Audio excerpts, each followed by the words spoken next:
आपण आहेत प्रहार संघटनेचे कार्यकर्ते आहेत, बरेचसे या ठिकाणी उपोषणला बसले आहेत, पण या इथल्या राज्यकर्त्यांनी या आंदोलनाची दखल घेतली नसल्यामुळे या ठिकाणी जे आहे ते रास्ता रोको आंदोलन केले होतं. काय मागण्या मान्य झाल्या का आंदोलनामधल्या? मान्य झालेले नाही आहे आणि कोणताही अधिकारी आम्हाला बघायला तयार नाहीये. आमचे दिव्यांग असल्यामुळे आम्हाला चालता येणार, फिरता येणार. इथं पाणी चालू आहे, रात्रभर आम्ही पाण्यात डासात आरोग्य आमचं धोक्यात आलं आहे. याच्याकडे कोणतेही प्रशासन पाहायला तयार नाहीये. जोपर्यंत होणार नाहीये आणि तोपर्यंत आम्ही इथून उठणार नाहीये. 1 तासाची मोहलत दिलेली आहे. जर 1 तासात सीओ साहेब इथं जर नाही आले तर आम्ही पुन्हा या रोडवर बसणार. आम्हाला नाही चालता येईल तर आम्ही लोळत जाणार, पण रस्ता जाम आज चालू राहणार म्हणजे चालू राहणार. आम्ही 1 तासाचा इशारा दिला आहे, त्यांना मुदत देतो. त्यांच्याकडे वेळ असले तर या, नाही तर त्यांची तब्येत खराब झाली असेल तर हॉस्पिटल मधून जाऊन झोपी जाऊन रजा टाका आणखी 2 महिन्याची. आम्ही या रोडवर बसणार म्हणजे बसणार. आणि हा असा साधा इशारा आहे. उद्या जर नाही झालं तर आम्ही जिल्हाधिकार्यालयात पाणी आलं तर जिल्हाधिकार्यालय ताब्यात घेणार म्हणजे घेणार. आमचा जीव गेला नाही तर बंदुकी घेऊन आमच्यावर गोळ्या मारा, मेलो तरी चालेल, पण या मच्छर मध्ये आम्ही इथं आता झोपणार नाही. आमच्या दिव्यांगाची खूप हेडसाव होत आहे कनेरगाव आपल्या हिंगोली जिल्ह्यात. आणि शिव साहेब दरवर्षी नवीन योजना काढून त्या दिव्यांगाला 30 दिव्यांगाला लाभ देत आहेत. आम्ही कितीपर्यंत सहन करायचं? दरवर्षी नवीन योजना काढायच्या. गेल्या वर्षी मारामाऱ्या केल्या त्यांच्या माननीय बच्चूभाऊ कडू उपोषणला बसले होते, काय त्याच्यासाठी काल जे काही या ठिकाणी 15 ऑगस्ट निमित्त झेंडा झाल्यानंतर यांचं काम होतं इथं बसलेल्या निवेदनकर्ते उपोषणकर्त्यांना भेटायचं. या ठिकाणी त्यांना भेट देण्याऐवजी यांनी मधात मीटिंग घेऊन यांचे कशामुळे भांडणं झाले हे पण कळेना ना. कशासाठी भांडणं केली आहे ना, म्हणजे पालकमंत्री साहेबाला काय टक्केवारी भेटली नव्हती का इथं हिंगोलीत? म्हणजे टक्केवारीसाठी चालती येतात का काय? ते 6 महिन्याला झेंड्याला येतील, 26 जानेवारीला येतील, मराठवाडा मुक्ती संग्राम दिनानिमित्त येतील आणि तेवढ्या पुरतेच येणार आहेत का ते? आणि जिल्ह्यामध्ये जे चाललाय भ्रष्टाचार त्याच्याकडे कोण लक्ष देणार आहे?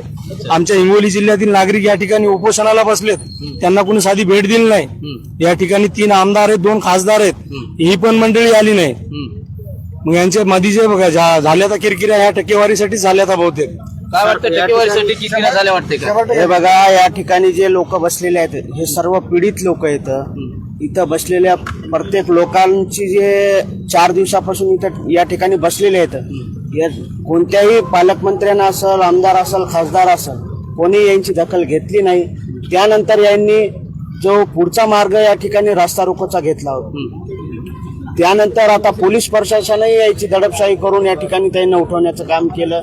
म्हणजे सामान्य नागरिकांची आणि या ठिकाणी सामान्य माणसाची यांना काही कोणाची काही म्हणजे काही पडलेलं नाहीये. यांच्या मताची यांना दखल नाहीये, कुठल्याही यांच्या मागणीची दखल नाहीये, काही कोणासाठी कुठल्याही बद्दल यांच्याबद्दल मनात सद्भावना नाहीये. यांना फक्त टक्केवारी खायची आहे, आलंय की झेंडा चढवल. पालकमंत्री म्हणजे कशासाठी असते?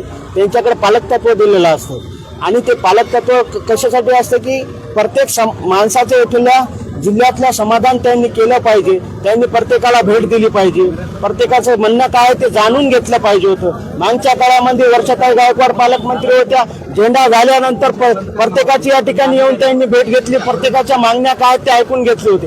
परंतु या महायुती सरकारमधले जे पालकमंत्री आहेत त्यांनी कुठल्याही प्रकारे या ठिकाणी या आंदोलनाकडे डोळा झाकून या ठिकाणी पाहिलेला नाहीये. म्हणजे यांना नेमकं यांना भीती कोणाची आहे, यांना गरज कोणाची आहे? यांना कुठल्याही प्रकारे सामान्य माणसाचं काही देणं नाही, घेणं नाही, अशा प्रकारे जे सरकार या ठिकाणी चालवत आहे. येणाऱ्या काळात जर असंच चालू असलं तर आम्ही येणाऱ्या काळात पूर्ण महाराष्ट्रात आंदोलन करू.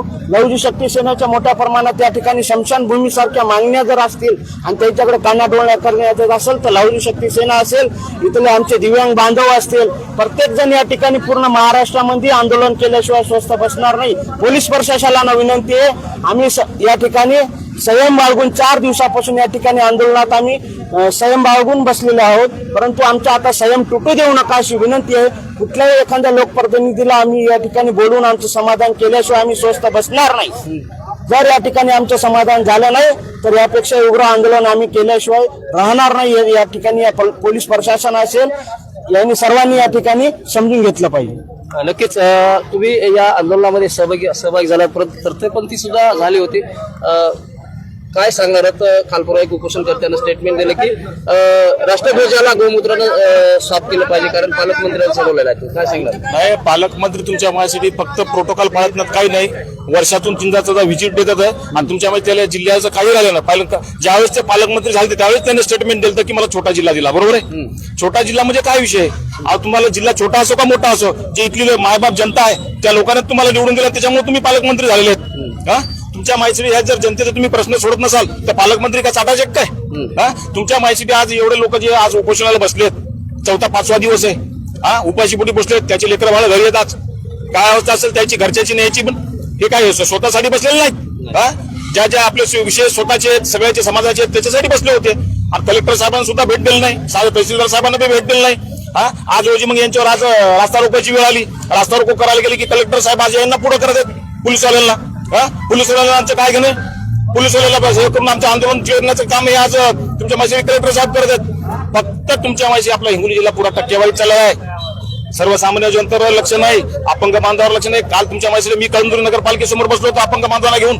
दरवर्षी जे आपला 5% निधी येतो ना नगरपालिकेला देत नाही. आमच्यावर आम्हाला आंदोलन करायला तेव्हा कुठं आज 2 दिवसातून निधी टाकतो म्हणले. प्रत्येक गोष्टी जर जनतेला तुमच्या माहिती आंदोलन करायला लागत असेल ते काचं सरकार आहे, काचं प्रशासन आहे? काल एक पालकमंत्रीच नसून 3 आमदार होते, 2 खासदार सुद्धा होते आणि त्याच्यामध्येच वाद झाला. या संदर्भात काय सांगणार? तुमच्या माहिती हे वाद झाला आहे मानपान. इथं ज्यावेळेस तुमच्या सामान्य जनतेला मानपान भेटत नाही, तुमच्या खासदाराला काल मानपान दिलं नाही, तुमच्या सीओ साहेबांना कलेक्टर साहेबांना. तुमचे ते 3 आमदार 4 आमदार झाले, 3 कुठं 4 आमदार पकडा की हो. 4 आमदार येतं, 2 खासदार येतं, एक दवाखान्यामध्ये, एक दवाखान्यात होते. ठीक आहे, त्याची तब्येत चांगली हो, आपण ते ईश्वराकडे प्रार्थना करू चांगली राहू आणि लोकांची सेवा घडू त्यांच्या हातातून. पण तुमच्या मायासाठी एवढे लोक का चाटायचे का आपल्याला? आज सगळ्यांना मतदान टाकलं ना, सगळ्यांना कोणा ना कोणा पक्षाला मतदान टाकलं, मग ते त्याचा हक मागालेत ना. ते तुम्हाला मागाले का हो? फक्त सुविधा द्या, घरी का राशन आणून टाका म्हणत ते का किराणा भरा म्हणत तुमच्या माहितीसाठी. सगळ्या लोकप्रतिनिधींना तुमच्या मध्ये जागृत व्हायला पाहिजे. ज्यावेळेस तुम्ही पाया पडता 10 वेळेस जनतेच्या, त्यावेळेस ते कुठे विचार करून तुमच्यावर विश्वास ठेवून उद्या कुठेतरी आपले समाजाचे कामं करतील, सार्वजनिक प्रश्न सोडतील, त्याच्यामुळे कुठेतरी बटन दाबतं ते. आणि तुम्ही जर आज त्याच्यात आज सगळेजण उपाशी मरतात, उपाशी मरतात, तुमचं काम नाही, सगळे कामधंदे सोडून द्यायला भेट द्यायची, मग त्याची विचारपूस करायची, त्याची तब्येतीची विचारपूस करणं, त्याचे प्रश्न काय मांडणं, स्वतः जाऊन भेटणं. तुमच्या स्वतःचं काय असलं की तुम्ही जिल्हाधिकाऱ्याला आणि तुमच्या शिवसेनेला भांडणार, मग आता जनतेसाठी कोण भांडणार? शेवटी या जनतेनेच आता ठरवायला पाहिजे की आता करायचं काय. नक्कीच या ठिकाणी जे काही आंदोलन करते आंदोलनकर्त्यांचं जे आंदोलन आहे ते चिरडण्याचा प्रयत्न झालेला आहे. तृतीयपंथी सुद्धा या आंदोलनामध्ये सहभागी झाले होते. आपण त्यांच्याकडे जाणार आहोत. मला सांगा ताई, तुम्ही या आंदोलनामध्ये सहभागी झाले आहेत, पोलिसांनी आंदोलन काय चिरडण्याचा प्रयत्न केला की काय सांगाल?